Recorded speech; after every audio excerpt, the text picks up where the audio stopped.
नमस्कार चलन जाना एजुकेशन खबर और देखु ओटीटी प्रश्नपत्र लीक मामलें माध्यमिक शिक्षा परिषद बोर्डर उपसभापति निहारंजन महांती को गिरफ्त कर क्राइमब्रांच घन घन जेरा पर बांधी क्राइमब्रांच।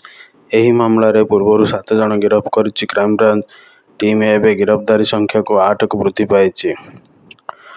लीक पर माध्यमिक शिक्षा परिषदर परिचालित परीक्षा परिचालन व्यवस्था चलती नियम बहिर्भूत कार्य सामना को आसी। सबु नियम को जलांजलि दे बोर्डर उपसभापति किभली कार्य करुले ताहा समस्त को चकित करिछि। बोर्ड उपसभापति लैपटॉप प्रश्नपत्र लीक होइछि। प्रथमतः बोर्ड उपसभापति लैपटॉप प्रश्नपत्र आसवा कथा नुहे, किंतु मुद्रण संस्था बोर्डर उपसभापति निहारंजन महांती लैपटॉप को एटीपी माध्यम बदल रे ईमेल प्रश्नपत्र आसीथिला। यह सांघातिक कार्य क्राइमब्रांच तदंतर सामना को आसी, किंतु बोर्डर बहुदिन धरी चली अनियमितता को उच्च कर्तृपक्ष चुपचाप सहिबा घटना एवं आलोचनार प्रसंग होइछि। बोर्डर रेगुलेशन चैप्टर 11 उपधारा 15 अनुसार प्रश्नपत्र प्रस्तुति गोपनीय मुद्रण प्रश्न वितरण बोर्ड संपादक दायित्व, किंतु उपसभापति डॉक्टर निहारंजन महांती किपरि प्रश्नपत्र संपृक्त हेले ताहा व्यक्तिगत लैपटॉप को प्रश्न सॉफ्ट कॉपी कहीं आसिला ताहाकु नहीं प्रश्न उठुछि।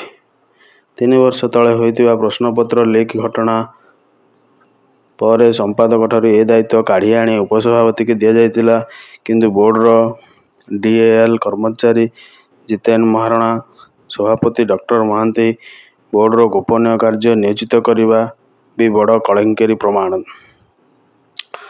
ओटीटी प्रश्नपत्र लीक पर माध्यमिक शिक्षा परिषदर परिचालित बोर्ड परीक्षा परिचालन व्यवस्था चलती नियम बहिर्भूत कार्य सामना को आसी। सब नियम को जलांजलि दे बोर्ड उपसभापति किभली कार्य करुले ताहा समस्त को चकित करिछि।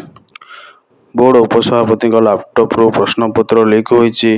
प्रथमतः बोर्ड उपसभापति लैपटॉप को प्रश्नपत्र आसवा कथा नुहे, किंतु मुद्रण संस्था बोर्डर उपसभापति निहारंजन महांती लैपटॉप को एटीपी फाइल ट्रांसफर प्रोटोकॉल माध्यम बदल रे ईमेल प्रश्नपत्र आसीथिला। एभली सांघातिक कार्य क्राइमब्रांच तदंतर सामना को आसी।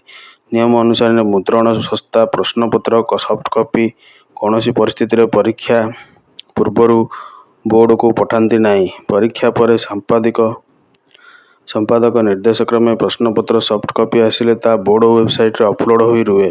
पुनः निर्धारित फॉर्मेट रे प्रस्तुत होई हाथलेखा प्रश्नपत्र मुद्रण संस्था को गोपनीय भाव पठा जाई थाए। मुद्रण संस्था 3 थर प्रूफ संशोधन पई हार्ड कॉपी को संपादक पाखक पठाई थांती, किंतु मुद्रण संस्था प्रश्नपत्र सॉफ्ट कॉपी को एटीपी रे पठाई थाए। उभय प्रेरक और प्रापक को यूजर नेम और पासवर्ड जानिथिले ही एटीपी रे आसीथिबा फाइल खोली पारिबे।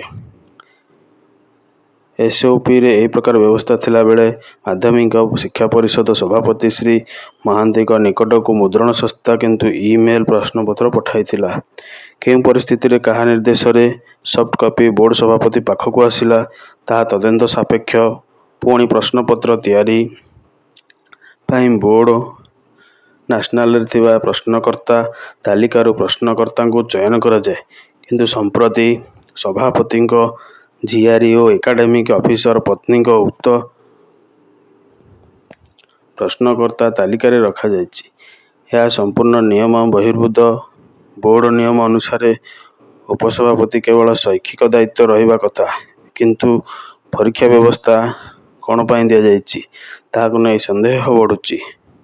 इतिमध्य जितेन महाराणा समेत 6 जन को क्राइमब्रांच गिरफ्त करथिला बेले बोर्ड उपसभापति श्री महांती को क्राइमब्रांच मध्य एक स्वतंत्र टीम 4 थर जेरा कर सारिथिला।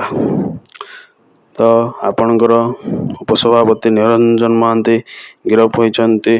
ओटीटी कलंकारी पर्दाफाश होइछि। धन्यवाद। एभली भाव एजुकेशन इनफॉरमेशन आम चैनल को लाइक कमेंट शेयर करंतु। जय जगन्नाथ।